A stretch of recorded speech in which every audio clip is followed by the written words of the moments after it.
sa isang kurap na lang napunta ang ganyang klaseng sakit. Tingnan natin ang sinasabi ng Biblia patungkol dito. Lahat ng ito ay nakita ko sa mga kaarawan ng aking walang kabuluhan.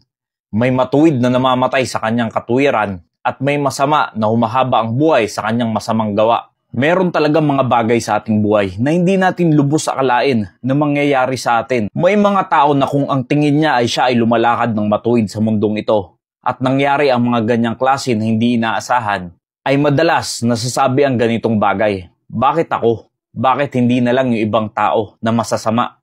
Bakit ako pa yung tumutulong sa kapwa ko Pilipino? Bakit ako pa na gumagawa ng mabuti? Samantalang marami dyan mamamatay tao, magnanakaw at kung ano-ano pang kabulastogan na ginagawa sa buhay. At biglang iisipin na parabang napaka-unfair ng buhay dito sa mundo. Kung sino pa yung gumagawa ng matino, siya pa yung maagang mamamatay. Pero kung sino pa yung puro kalukuhan lang ang ginagawa sa buhay, siya pa yung humahaba ang buhay. Because to every purpose, there is a time and judgment. Therefore, the misery of man is great upon him. Merong tamang panahon at tamang paghahatol sa bawat pangyayari sa ating buhay. For he knoweth not that which shall be, for who can tell him when it shall be? Yan ang katotohanan. Kahit sino sa atin, masama man o mabuti, hindi mo naman talaga malalaman kung kailan, saan, at kung papaano ang mga bagay na hindi natin inaasahan ay mangyayari sa atin. Because sentence against an evil work is not executed speedily. Therefore, the heart of the sons of men is fully set in them to do evil.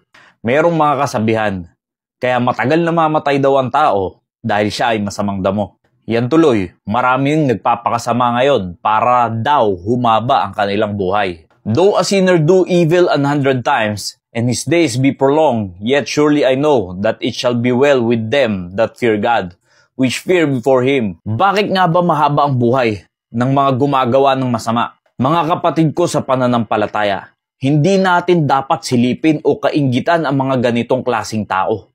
Kundi, mas dapat natin silang unawain at kaawaan.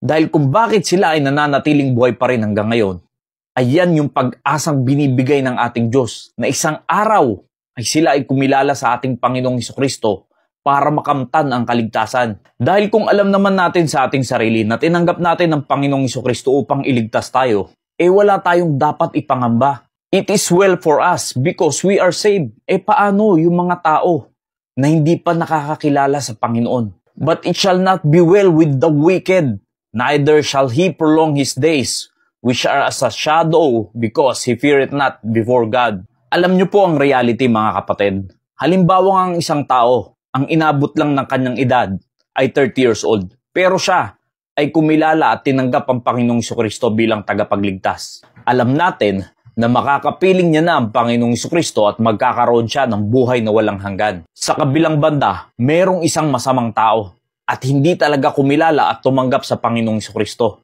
At inabot siya, sabihin na natin na 100 years old. Alam niyo, nakakalungkot. Sa haba ng binuhay niya dito sa mundong ito, ay matatapos din yan. At ang kasunod niyan ay walang hanggang kaparusahan, walang hanggang paghirap, walang hanggang pagtangis. Ngayon natin sabihin kung unfair ba talaga ang Diyos sa ganyang klaseng sitwasyon. Kaya tayong mga mananampalataya, hindi natin dapat kinukumpara ang ating pamumuhay sa kanila. At hindi rin maganda na ating sasabihin na sana sa iba na lang napunta ang sakit na ito. Dahil ako ay mas marami pang magagawa kaysa sa mga lukulukong tao. Dahil tatandaan natin, mga kapatid, mapalad tayo na nakaranas ng kaligtasan sa Panginoong Hesukristo. Paano na lang yung mga ganyang klaseng tao na hindi pa nakakakilala at sila ay abutan ng kanilang takdang araw? Mas masalimut ang kanilang sasapitin kaysa sa nangyayari sa mga mananampalataya dito sa lupa. Kaya ito ang pakatandaan natin, mga kapatid. Ang pinaka-importante muna sa lahat ay ang kaligtasan dahil yan ang pinunta ng Panginoong Hesukristo dito sa lupa. Let us hear the conclusion of the whole matter. Fear God and keep His commandments, for this is the whole duty of man. Mga kapatid ko, dapat yan ang ginagawa natin sa buhay. That's the whole duty of man, to keep commandments of God and to fear God. Dahil isang araw, lahat ng bagay na nangyayari sa mundong ito ay magkakaroon ng kasagutan. For God shall bring every work into judgment, with every secret thing, whether it be good or whether it be evil.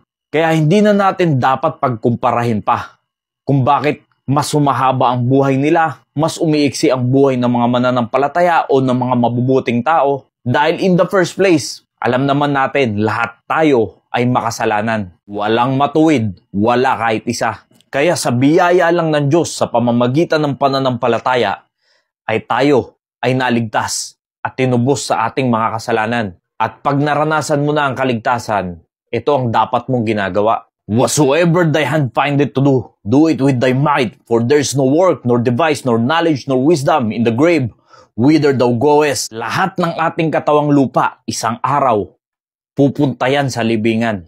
Kahit na ano pa ang estado mo sa buhay. Kaya kung ano ang meron ka, ay papag-igihin mo.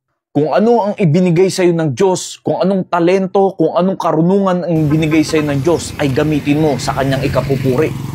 Dahil pag tayo ay nasa libingan na, ay hindi na natin magagamit kahit isa sa ating mga talento, karunungan. Kaya't habang nandito pa lang sa lupa, ay ginagamit na ang mga bagay na yan.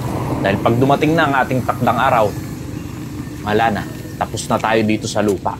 Kaya't kung ano lang ang ibinigay sa atin ng Diyos, panahon, oras, kalakasan, karunungan, gamitin natin sa maayos dahil isang araw ay matatapos din tayo dito sa lupa. At pag nagawa na natin ang purpose natin sa mundong ito, ay hayaan na natin ng Diyos kung ano ang plano niya sa ating buhay. Nawa naging malinaw po sa atin ang lahat. Maraming salamat po and God bless you all.